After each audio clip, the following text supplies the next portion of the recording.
ಹಸಿ ಮೆಂತ್ಯ ಸೊಪ್ಪನ್ನು ತೊಳೆದು ಕಟ್ ಮಾಡಿ ಇಟ್ಕೊಂಡಿದ್ದೀನಿ ನಾನು.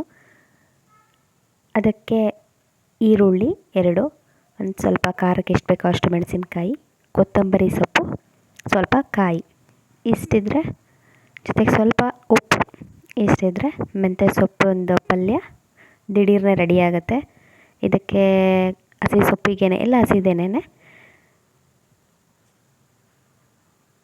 ಈರುಳ್ಳಿ ಸೇರಿಸ್ಕೊಂಡು ನಂತರ ಖಾರಕ್ಕೆ ಎಷ್ಟು ಬೇಕೋ ಅಷ್ಟು ಮೆಣಸಿನ್ಕಾಯಿನ ಸೇರಿಸ್ಕೊಳ್ಳಿ.